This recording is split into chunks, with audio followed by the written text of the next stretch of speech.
Folks, it's me, Denny Carter from NBC Sports Edge, powered by Rotoworld. I'm here to answer your Week 2 waiver wire questions. Of course, you will feel compelled to include your start sits for Week 2. That's okay, but I will prioritize, obviously, waiver wire questions. We are switching my microphone at the moment so that I sound better. Hopefully that is the case. So I'm gonna wait for the folks to jump in. By the way, to the older millennials, I think that actual term, and I'm not kidding, there's a term called geriatric millennials. I hope you appreciate my T-shirt. I'm trying to, as the kids say, represent a generation that grew up on MTV, for better or worse. Definitely for worse, by the way. But let's get this going with some questions. Sorry, it's not great to drink seltzer and then try to talk without burping, obviously. Nevertheless, we persist. So I actually included a lot of usage stats from Week 1 in my waiver column, which is on NBCSportsEdge.com. You can check that out, along with kind of short-term ads for this week, and then long-term ads for those looking to, what I would say, use your bench optimally, to really stock up, especially. I feel like for most teams, not for every fantasy manager, but for most, stocking up on running backs who right now have basically zero fantasy appeal, who could suddenly one day, maybe as soon as next week, have a lot of appeal. That's the kind of bench usage we're looking for.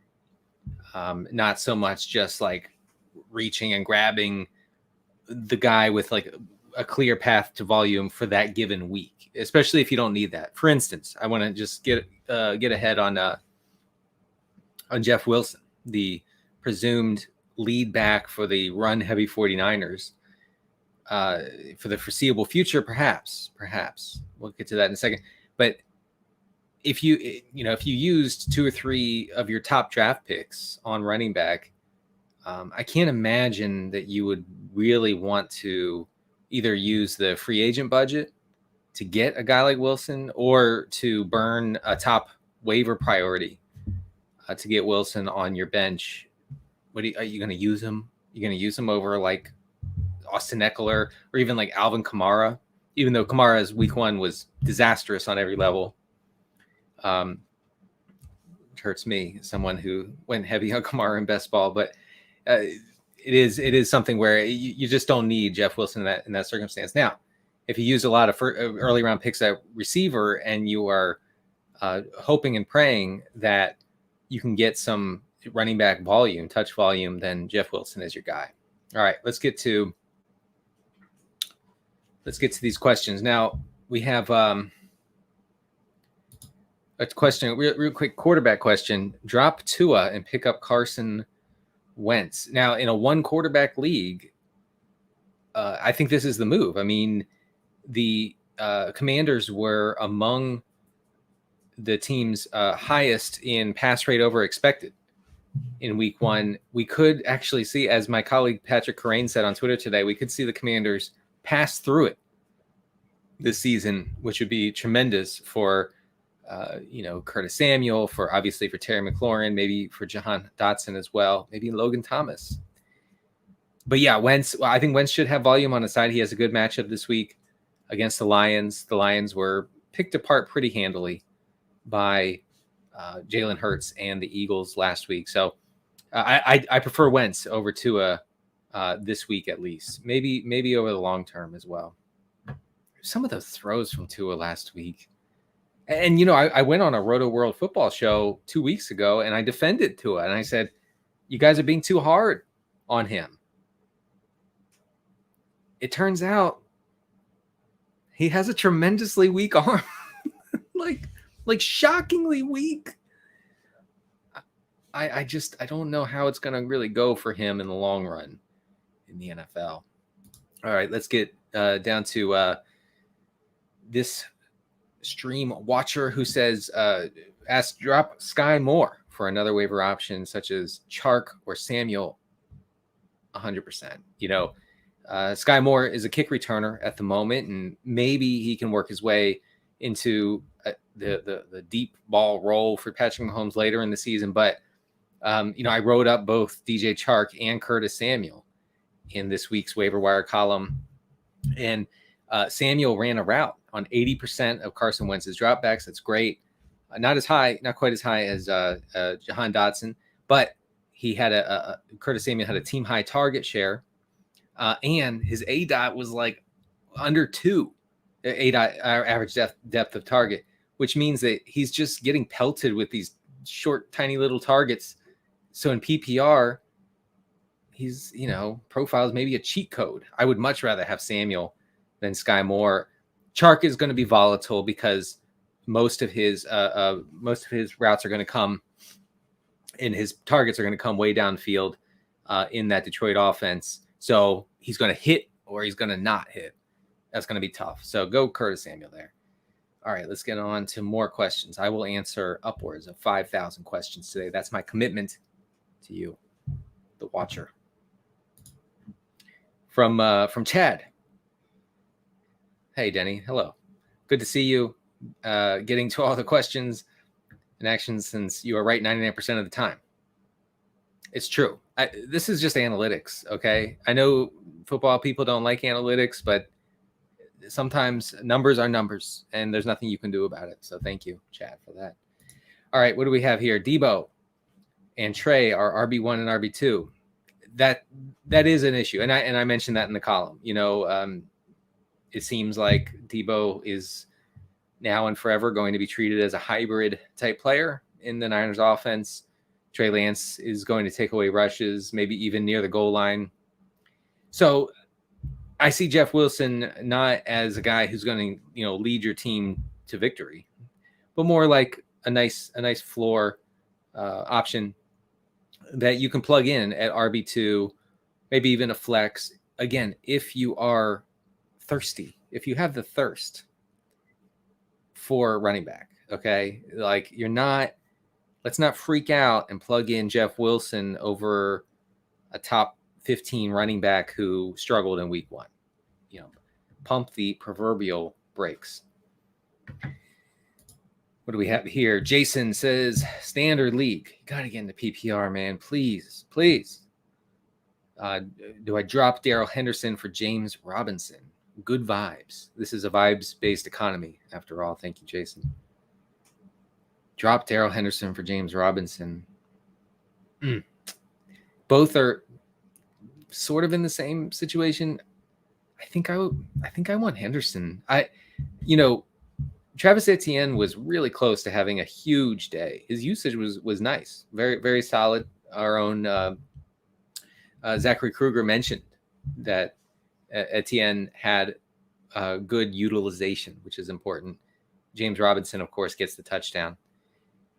Darrell Henderson, though, operated as the workhorse in that LA offense on Thursday night. And the comments from Sean McVay after the game were not all that encouraging for those who drafted Cam Akers, thinking that he could get back on track after a horrific return from his Achilles injury late in the 2021 season. McVay basically said, hey, he's got to make the most of his chances. Maybe that'll happen at some point, but for now, I think I'd rather have Darrell Henderson. Standard. Gosh. I guess it's Henderson, yeah.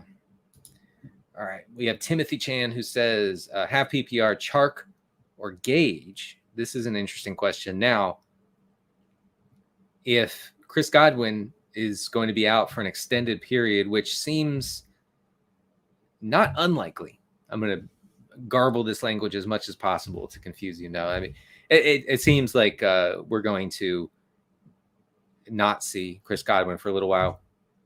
That makes Gage probably the primary slot, assuming that he is fully healthy. Of course, he missed time in August and early September with an injury, but I'd rather have Gage. Again, the Chark thing is cool in that he ran a lot of routes.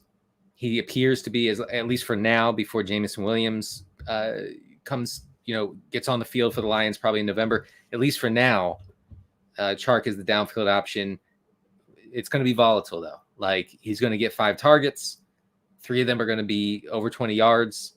If he catches a couple of them, it's going to be a nice outing. If he doesn't, you're going to be looking at maybe a 0 in your lineup. So Gage for me for sure. Yeah, I wanted to address this. Marcus says Cd Lam without Dak. He is without Dak. Yeah, you're stuck. Like, I got some questions today on Twitter. People saying like, who can I get for Cd Lam? You can't get anybody for Cd Lam. you're stuck. It really stinks. It does.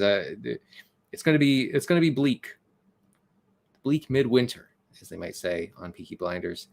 In 10-team leagues, I'm trying not to exaggerate here, but in 10-team leagues, I do believe that in the coming weeks, you are going to be rightfully tempted to play other guys over Cd Lam because the Cowboys' passing attack will be that anemic.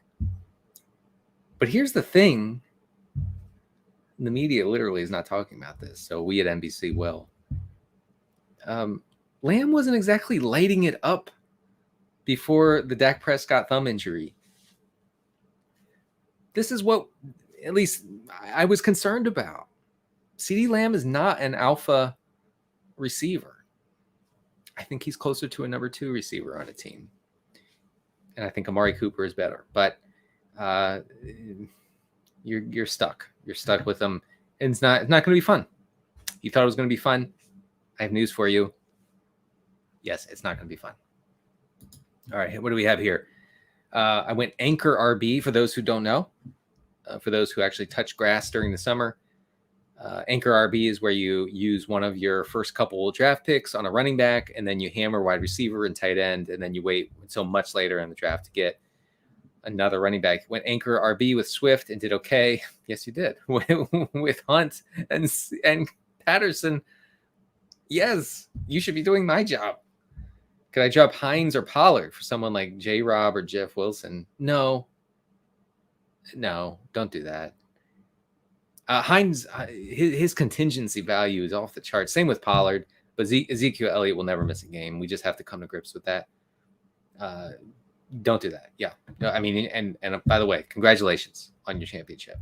You had a great season. Christopher Graham. Hello to you too. My most important question today is, do I drop Tyler Lockett for someone like Curtis Samuel, Sterling Shepard, or Khalil Herbert? This is a standard league. The standard leagues, folks. I'm once again begging Congress, if you're listening, Congress, to ban standard scoring. Alas, they will do nothing. Yeah. Yes, the answer is yes. I mean, not Herbert, probably. If you're good at running back, no reason to get Herbert. But Shepard, really nice utilization in week 1. And the Giants hate Kadarius Toney. What can you do about that? You can't do anything. I'm talking to myself, of course. And then I mentioned Curtis Samuel.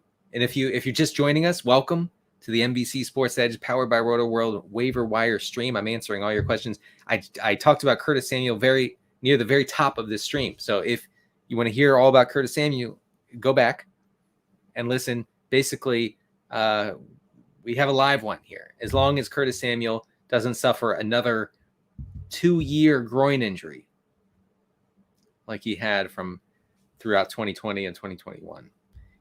He should be good. So, yes, I would rather have Curtis Samuel than Tyler Lockett. See, this is the kind of stuff, man. This is the stuff that happens. Like, we're so obsessed with our drafts. And then 1 week into the season, you ask a fantasy analyst, hey, do you like Curtis Samuel over Tyler Lockett? And the answer is yes. Fantasy football is nothing if not fun. Here's one. Here's a question. Emil asks, drop Aaron Rodgers for Carson Wentz. I don't know if I'm there. The Vikings defense might be actually good. And Rodgers Day, I know, coulda, woulda, shoulda, but could have been way different if Christian Watson hadn't had the worst drop of this or any other century to start that game. I mean, that creates an entirely new game script for the Packers. So stick with Rodgers for now. I did notice that Aaron Rodgers didn't do the relax thing because there should be no relaxing with such a horrible offense. They're terrible. God. All right. Well, back to Curtis Samuel real quick because folks want to talk about Curtis Samuel. Is Curtis Samuel going to be the most added player this week, and is it justified? I mean, he will be. I think him and Jeff Wilson probably will be the most added because they fill a short-term need. Like if you had, excuse me, if you had a tough week at wide receiver or flex, again, mostly in PPR, we're mostly talking about PPR here, and you see Curtis Samuel running 80% route share, leading the team with 10 targets, being used in and around the green zone, meaning inside the 10-yard line, then yeah, I mean, you are chomping at the bit to add him. And yes, you should be. I think it is justified. Thank you for the question. Should I trade Alvin Kamara? No.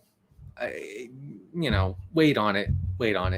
I think that his usage was scaled back a little bit because the Saints were chasing points, and that's usually not great for a running back. Although it used to be good for Kamara. It used to be. The millennials remember when the Saints would go down by 3 scores and Kamara would end up with 12 catches. I pray for those days, but no, those days are gone. Taysom Hill ended up being the most effective rusher for the Saints. Kamara picked up a rib injury, and we're not sure how serious it is. It doesn't look serious, doesn't seem serious per the beats, but something to track. If he is at full health going forward, I think things will be different. All right, what do we have here? Looking through the questions. So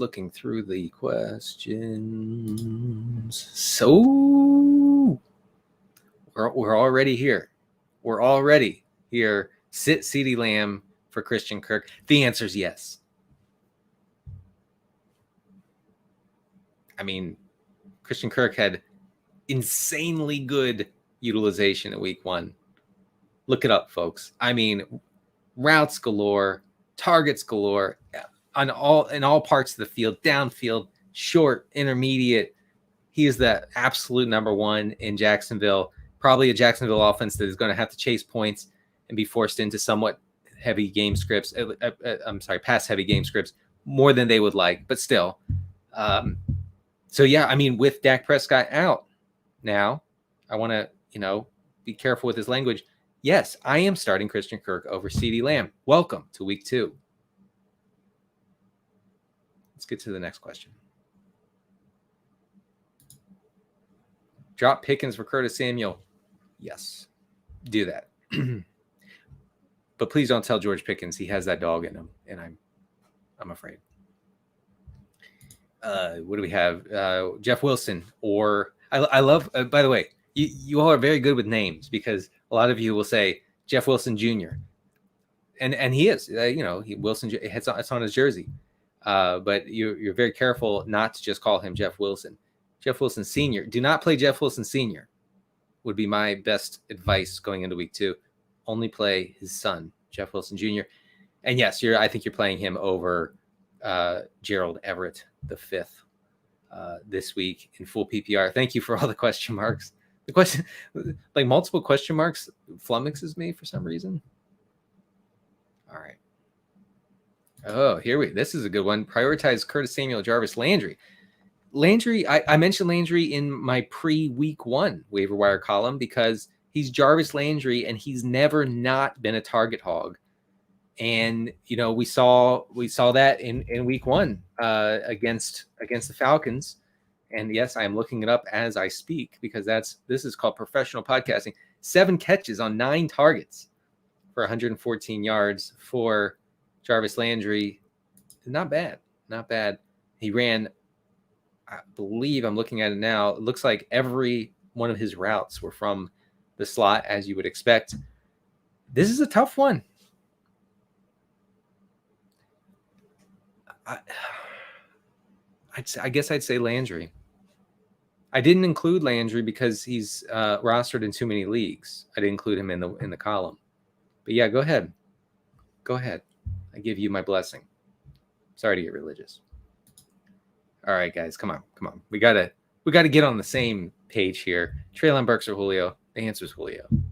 Julio's healthy. Although here's what I could do without Julio. Every time he catches a ball, taking 90 seconds to get off the ground.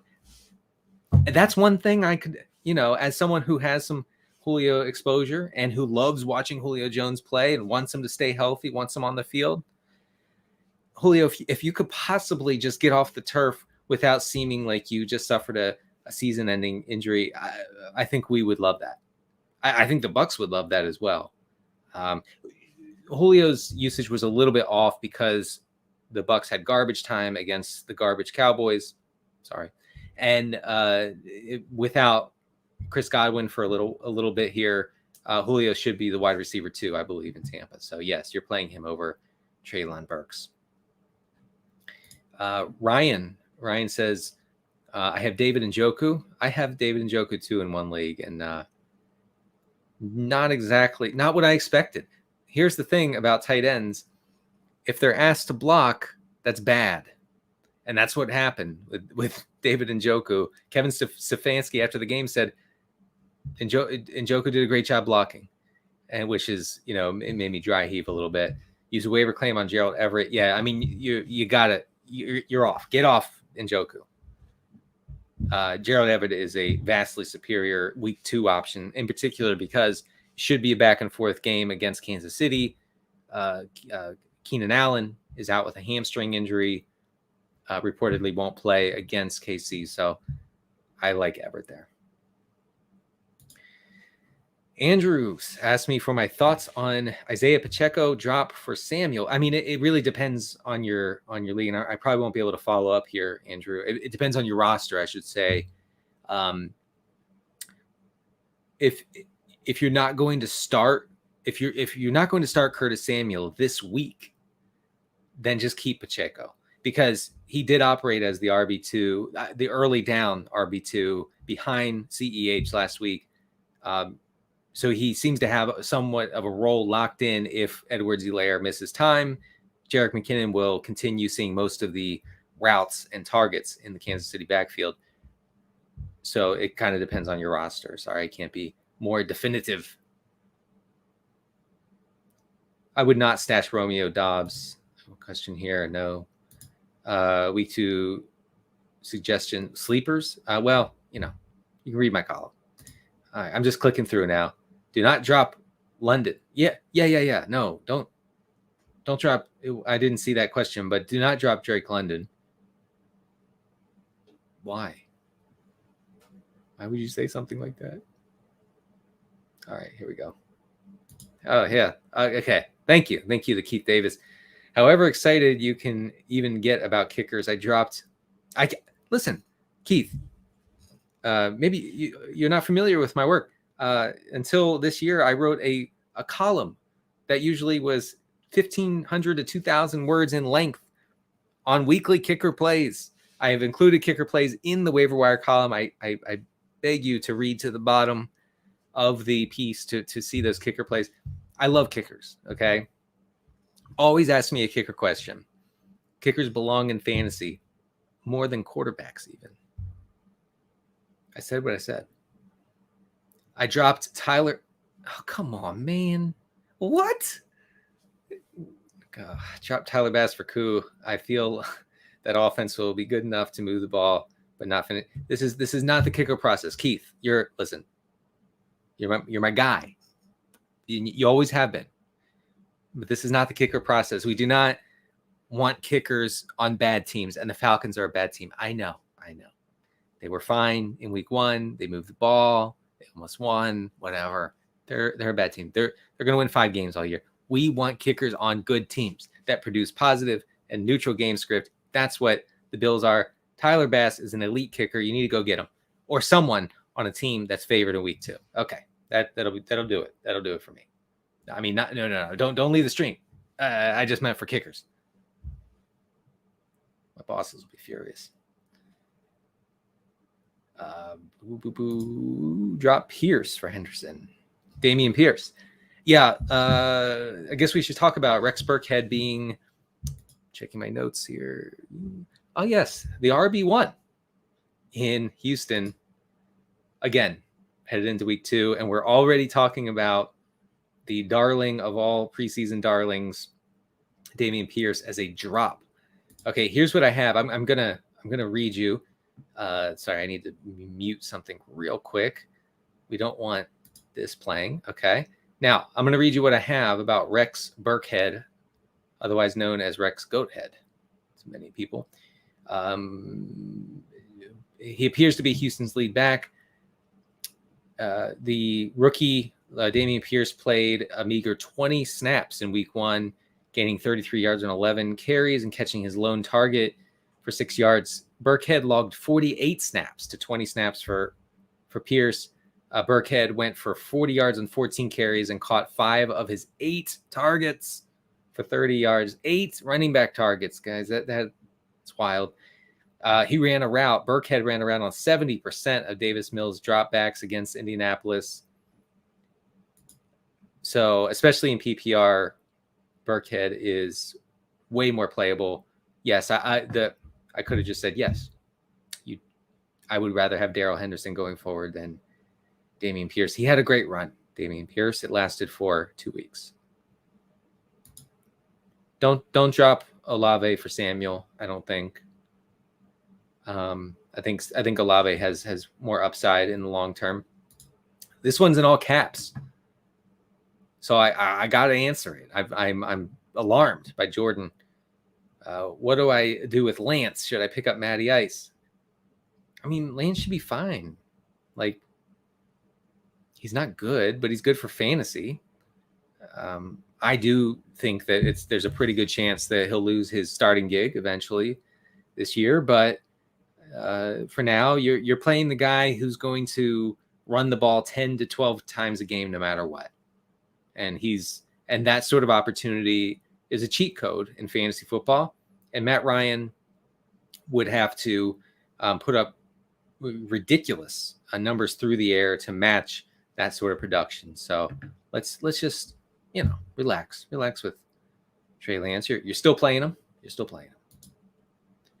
Computer enthusiast wants to remind us it's just week 1. Computer enthusiast, it's week 2. Come on, keep up. All right, Nick, which 2 should I drop? Rondell Moore, Michael Gallup, or Isaiah? You're not dropping. Oh my gosh, you're dropping Rondell Moore. I'm sorry. I got aggravated. I shouldn't have. Isaiah McKenzie, you shouldn't drop. Michael Gallup could be very valuable later on in the season, so I'm dropping Rondell Moore. He suffered a serious hamstring injury, which means it's Greg Dortch season. Did you hear me? It's just you. Just listen. Get closer. It's Greg Dortch season. I'm hoping to pick up Wilson, Samuel, or Herbert. I guess Khalil Herbert. Yeah, so you're dropping more. Pick up. I would pick up Jeff Wilson there among those options. Christopher Grimm. My most important question today is, do I drop lock? Oh, wait, I already got this one. Shoot. Sorry. All right, we're scrolling down, folks. Okay. We have someone who has first priority on waivers. I have Debo, so I don't know if I want Jeff Wilson. I think that's pretty good process there. Thinking that you're using the old thinker. I mean, Debo is going to eat into Jeff Wilson's opportunity and vice versa. That's a mess. I need a tight end because right now I have Kmet. Yes, folks. You're dropping Cole Kmet. No matter what, you're dropping Cole Kmet. He didn't run all that many routes. He didn't catch his only target against San Francisco. Kmet season never was. And so you drop him. I have Kmet and Robert Tonyan. Should I get Gerald Everett or Curtis Samuel, or just save my priority? I mean, I like Everett. I like Everett a lot. I think you can get by with Tonyan if you don't feel compelled to get Everett. Yeah, you might want to just save it. Just save that one. All right. Timothy, should I pick up Jalen Warren, who is presumably, as far as we know, the RB2 in Pittsburgh? I have Najee Harris, Miles Sanders, James Robinson, blah, blah, blah. I would need to drop a wide receiver like Lazard or Chark. Right. So I would, yeah. I mean, I think you can drop Chark probably. I can't imagine that that you would have to start DJ Chark going forward. So I guess, yeah, drop him for Warren. Warren was he played every snap after Najee Harris left the game with that foot injury when he was bent over backward like Gumby. The leg was stuck under a tackler. God, I looked at that and I said, oh, he's done. And apparently he's fine. Everything's okay. His leg was supposed to bend like that, apparently. But Jalen Warren has a lot of contingency value. Should I drop Pierce for Burkhead? Yes, we're already here. Yes. Should I drop Cole Kmet for Taysom Hill? Yeah, I mean, I'm telling you, you drop Cole Kmet for literally any tight end on your waiver wire. It doesn't matter. It doesn't matter. Drop him for Tony Gonzalez. Anyone. I would go with Everett, but you know. All right, let's see. Yeah, lots of tight end questions. And look, tight end is tough. Tight end is touchdown reliant, unless you're talking about Travis Kelce, Mark Andrews, George Kittle when he plays his 6 games per year. I'm sorry, that was a broadside. But I mean, even Kyle Pitts is can be somewhat grouped in there, and I hate to say that. Legendary metrics, the production not as legendary. So yeah, I mean, you can replace Hunter Henry with Everett. Preferably Everett, if not Hayden Hurst. Hayden Hurst ran a ton of routes against Pittsburgh, so he should at least be out there running some sprints, getting some exercise, as does what's his face from the Rams, Higbee. All right. More tight end action here. Drop Mike Gesicki and or Henry for Logan Thomas or Tonyan. Gesicki is not a thing, folks. He is less of a thing than Cole Kmet, if you can believe it. And I cannot believe it. But no, I can. I mean, this was telegraphed in the preseason. I actually don't think Gesicki should have been drafted even in like 14-team leagues. He doesn't fit the Miami's new offense. He is not being used in the slot like he was in the previous regime. So Logan Thomas would be my preference, and then Tonyan after that. Actually, no, flip that. I'm sorry, flip that. Tonyan and then Thomas. Hey, Danny. Hey, you know what? Denny, whatever. In the end, it's the same per the analytics. Should I use the number 1 waiver pick on Jeff Wilson or replace Elijah Mitchell, even though I have... Oh, okay. So you have Deebo Samuel. I would struggle. I mean, I guess you could do worse than to start Wilson and Deebo in the same lineup. But if you can avoid that, I think, and not use the number 1 waiver pick on Wilson, then go that route. Having Deebo makes it less important that you get Jeff Wilson. Not sure what your running back situation looks like, though, however. So, dropping Sky Moore for Palmer or Phillips, yes. Yes, absolutely. I never really understood the Sky Moore situation. So Palmer, preferably. Don't be too freaked out by Palmer's disappointing week 1. I thought he would go ballistic after Keenan Allen left the game, but he did not. He did run the second most routes among Chargers receivers. Of course, the most routes belong to Mike Williams, who we had to track down a source to tell us that he is still in the NFL. But yeah, Palmer or Phillips, Kyle Phillips. Kyle Phillips is a good ad, and I mentioned him in the column. Check it out, NBCSportsEdge.com. Let me reset for a moment before I talk about Kyle Phillips, who has that dog in him. This is the waiver wire stream on the NFL and NBC YouTube channel. Thanks for joining me, Denny Carter from NBC Sports Edge, powered by Rotoworld. You can check out my column on the site right now. I hopefully answer most of your questions in that, not your league specific questions, but kind of how players are being used in so far through 1 week. And like I said, I did mention Kyle Phillips, who drew a target. Get this, drew a target on 39% of his pass routes last week against the Giants. Now, he didn't run all that many routes. I think he only ran like 21 routes, which was far fewer than the Robert Woods and Treylon Burks. But I think that he's a guy who's going to work himself into that offense. And this week, the Titans are heavy underdogs to the Bills. I could certainly see a scenario where Kyle Phillips sees double-digit targets in a game where Tennessee will probably be chasing points throughout. They will not be able to establish with King Henry. So yeah, Phillips could be good too. Phillips is a PPR cheat code. Just keep your mind open to that. But Palmer is the preference right now. All right, who's David Rice says, who is the pickup to replace Dak Prescott? Is it Marcus Mariota, Tannehill, Matt Ryan? So I have Mariota slightly above Matt Ryan for this week. Now, Mariota and the Falcons take on the Rams. Obviously, the Falcons are heavy underdogs. The Falcons are using pistol formation a lot, and they were in the preseason as well.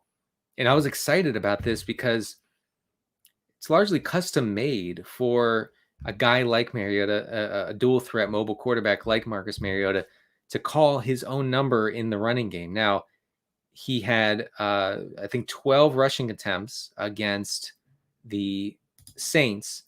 And I'm trying to find his stats here. Sorry about that. Okay, here we go. So importantly, he accounted for 22% of Atlanta's designed rushing attempts. That's pretty nice for a quarterback. Mariota scrambled on 11% of his dropbacks. That was among the highest in the league. And so you're picking him up not for the production through the air, but for that, as Rich Rebar calls it, Rich Rebar, obviously, is from Sharp Football Analysis, as he calls it, the Konami code, where fantasy is sometimes broken by a rushing quarterback. Not saying Marcus Mariota is going to break fantasy, but he can have a bad day through the air and still get it done on the ground. So I would go with Mariota for this week, just barely over Matt Ryan. Is Josh Palmer from the Chargers a must start this Thursday? I mean, it depends. He's a good start. I would be in 12-team leagues. I would be hard pressed to not start him, to not find a way. Find a way. I know you can do it, Jose. Drop Etienne for James Robinson. Man, that's a question. Again, I think Etienne's usage was good enough so you can hold on to him for now. I mean, he had that weird spiked drop near the goal line against Washington. Maybe he was nervous. Cut him some slack, okay? I would hold on to him for now, even though James Robinson is available. Hey, you know what? I am too. Brandon Keenan says, I'm here for the good times. I'm here for the good vibes. And this chat is full of vibes. Good vibes, I should say, not the bad kind. Najee or Dylan in half PPR. Najee Harris's injury freaks me out a bit, but I would have to go with him over. I was going to say Matthew Dillon, not Matthew Dillon, AJ Dillon, in half PPR formats. Yes. Thank you for this question. Full PPR, Michael Carter or Zeke Elliott? Michael Carter. And I take great pleasure in saying that. Michael Carter was great utilization in week 1. He was the lead back. I know that later in the game, Breece Hall took over as the pass catching back. I think that may have been because Jets coaches were not pleased with Michael Carter dropping the easiest touchdown you've ever seen at the goal line. I'm not going to get over that one for a while. It actually felt like a gut punch when it happened. But Michael Carter's lead back there, and with Cooper Rush under center for Dallas, I think you're starting Michael Carter. All right, we have a question here: Allen Robinson or DJ Moore over Cd Lam? I think you're playing DJ Moore over Cd Lam, but I would not play Allen Robinson. I mean, I think the discourse around the other Rams receivers this summer may have been simplified by saying no one matters except for Cooper Kupp. That offense runs through him. He is basically the running game. He is definitely the intermediate passing game. And most times he's even the downfield passing game when Matthew Stafford can get the ball down there with his busted elbow. So like nothing matters in the Rams offense except for Cooper Kupp. And so yeah, I would play more over CeeDee Lamb. Is Brian Robinson worth a stash? Yes, I think so. I think we could see him on the field. I mean, I'm spitballing based on beat reporter conjecture. We could see him on the field by mid-October, I think, conservatively. So yeah, I have him stashed in at least 2 leagues. Should Kyle Pitts get dropped? I have no, the answer's no. I do have one stat that may be the coldest comfort ever for you, but Austin. But here it is. Last year, what's his name? Kyle Pitts was targeted on 22% of his pass routes. He was targeted on 24% in week 1 against New Orleans. So you basically won. That's all I can offer at the moment to Kyle Pitts drafters who are mourning after week 1. Rashad Penny or Renfro. This is really tough because Pete Carroll said right before the stream, actually, Pete Carroll said, and you can check it out on NBCSportsEdge.com. Pete Carroll said, Kenny Walker is going to be back for us. And he probably smacked his gum and said, oh, Kenny's going to be back. We're going to give him 45 carries. I don't know why I made Pete Carroll Southern. I went full Brian Kelly. But this complicates things for Rashad Penny, who accounted for 95% of the Seahawks rushing attempts on Monday night against Denver. I guess Penny Renfro has an issue too with usage, and I'm going to look it up. But Renfro last week, let's see, looking at the Vegas pass routes. Come on, baby, where are you? One time. Can I get a one time for the Vegas pass routes? There they are. Okay. So we have Darren Waller ran 35. Oh, Renfro ran 37. He saw 6 targets, caught 3 for 21 yards. Okay. Well, the issue then, because there are 2 issues. I thought pass route running was an issue, not an issue. Devontae Adams is an issue, just a target dominator. So I guess Penny. Ugh. Concerns about Terry McLaurin. I mean, it wasn't cool. It wasn't cool seeing Jahan Dotson catch 2 touchdowns on limited targets and Curtis Samuel function as the top receiver for Washington. What was that?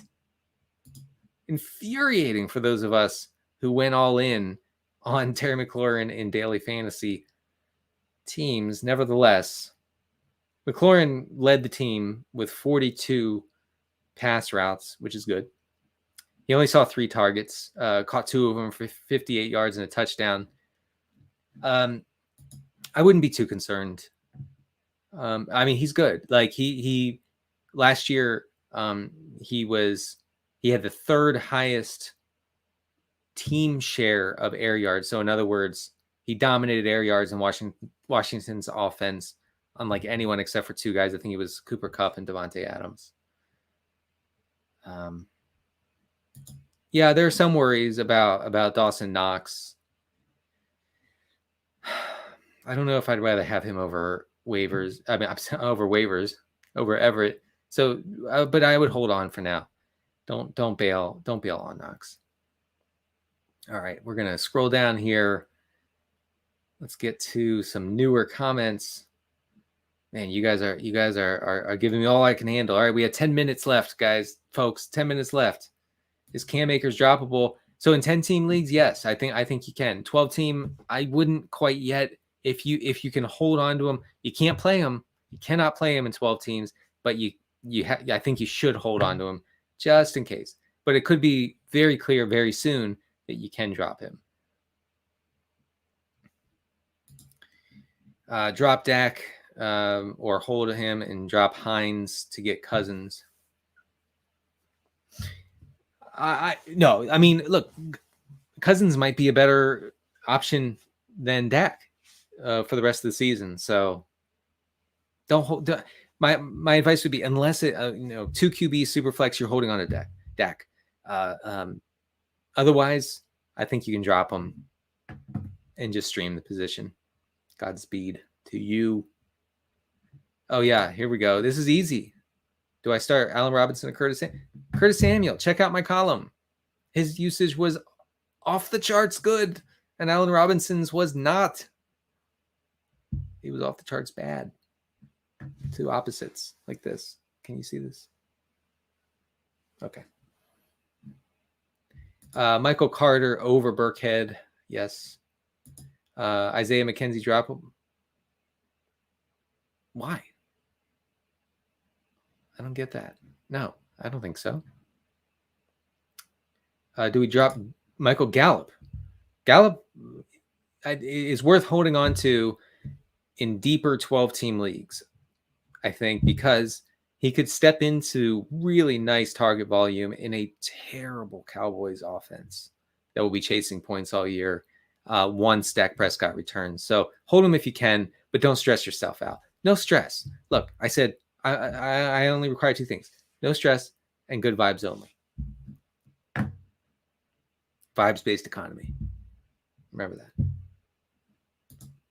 Is Taysom Hill a top tight end? I can't call him a top tight end. I mean, the way they use him probably won't, remain similar from week to week. So I do think he's worth adding. And I think the kind of carries he gets, especially near the goal line, make him more valuable than almost any other streaming tight end option. I should say that. Wow. Someone asked about Taysom Hill, looks like 45 times. Oh my gosh. Okay. Trade Julio for Zeke. Nick, it depends on your team. If you're super strong at receiver, then I guess that would be fine. If not, Godwin being out could mean great things for Julio, like tremendous things. Tom Brady was not hesitant to throw it Julio's way on Sunday night. We have Julio. He was targeted on 6 of his 22 pass routes. He caught 3 for 69 yards. So, and it would have been more if the game were competitive. So I'm not trying to get rid of Julio. I would say that.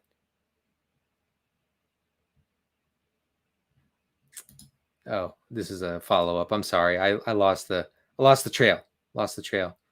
I'm sorry, I'm just clicking wildly at this point. Should I waive Devontae Smith? Yeah, I mean, again, it depends on the depth of your league.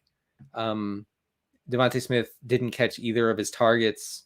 He ran the most routes among Eagles receivers, even more than A.J. Brown, the alpha of all alphas, against Detroit. So 12-teamer, I'd hang on. But 10-team, there's no way you can justify using Devontae Smith. So if you need room on your bench, go ahead and cut bait. Dylan or Antonio Gibson this week. That's difficult. I guess Dylan. Antonio Gibson's usage was essentially the same as it's always been in Washington. He had a big catch, but there were no surprises in the way that he was used against the Jaguars. So I think Dylan. I think it's Dylan here, who weirdly dominated usage in the Green Bay backfield. All right, folks, we have 5 minutes remaining. Trade Allen Robinson for Mooney? I guess. I mean, yeah, I'd rather have Mooney going forward. Drop Kenyon Drake for Curtis Samuel. Only if you're needy at receiver. I think Kenyon Drake could have some nice contingency value going forward. So there you go. Trade CEH for Hollywood and have PPR. Trade CEH for Hollywood.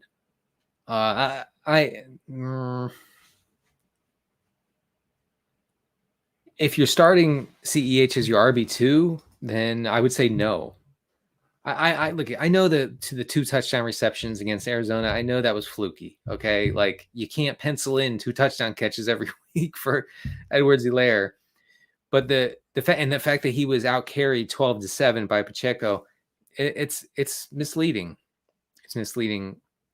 I covered that game for Rotoworld, and I should say that Pacheco didn't get into the game really as a rusher until it was over, until it was like a 3 or 4 score game late in the game. And there was no reason to use Edwards-Helaire. So I would rather have Edwards-Helaire over Hollywood Brown.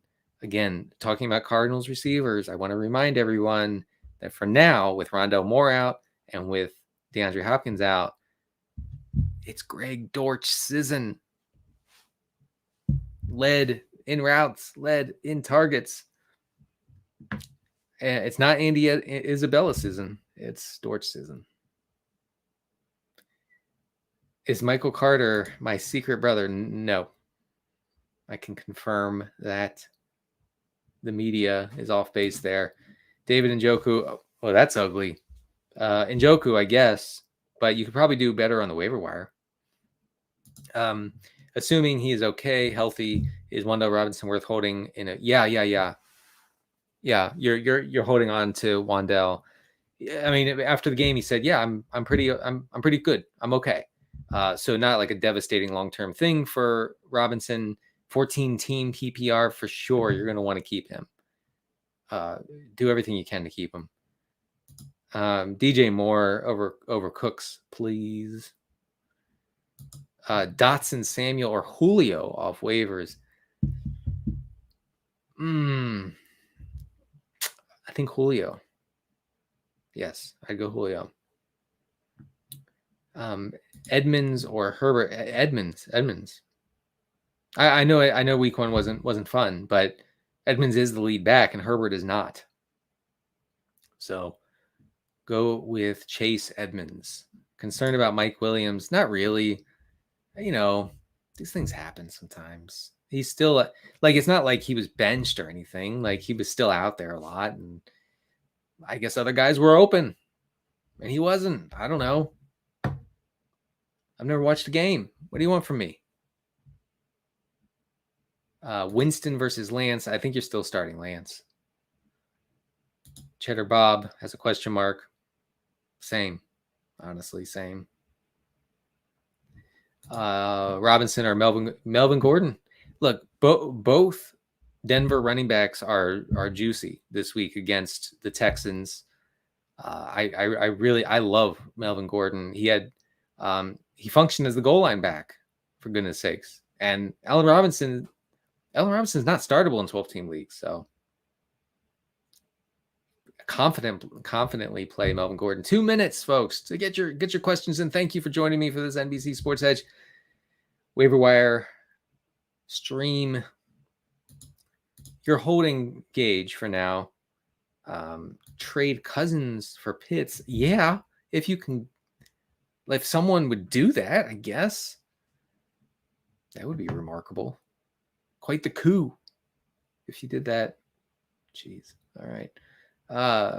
Drop Lazard for Samuel. Yes. I'm just trying to get through these, folks. So I'm going to try not to explain for the next 2 minutes. I'm just going to fire off. Here we go.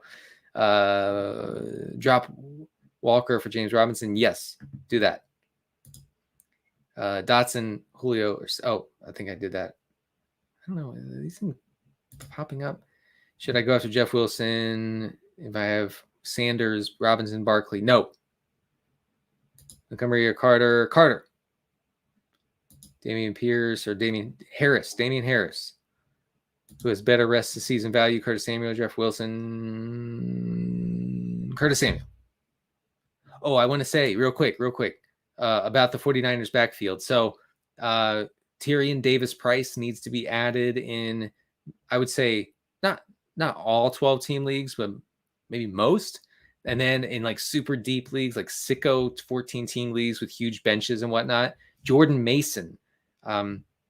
He's a rookie running back for San Francisco. Got a little buzz in the preseason and training camp. He should be rostered as well, just in case. Drop Tony Pollard for Samuel or Palmer. If you're in need of wide receiver help this early in the season, yes, do that. Yes, hold on to Kadarius Toney if you can. Trade CEH for Amon. Yes. Henderson, or it's Henderson over ETN. All right, one more minute. Here we go. Samuel, Robbie Anderson, or Duvernay. Duvernay only ran around half of Lamar's dropbacks. Don't worry about it. He got lucky with 2 touchdowns. It's Curtis Samuel for me. All right, folks, we're going to do one more. Trade Elijah Moore for Rashad Bateman. No, be patient on Elijah Moore. It was about to be a big day. Trust me on this. It was about to be a big day for Elijah Moore. Didn't come to fruition. I like him a lot more going forward than Rashad Bateman, who, let's just say, got fortunate with that long touchdown in a run-heavy, in a balanced Baltimore offense. Okay, folks, listen, I'm going to go. You can find me on Twitter at Cd Carter 13. I'm going to record the Rotoworld football show with my buddy Patrick Doherty in about half an hour here. Look for that wherever you get your podcasts. And good luck on the wire in week 2.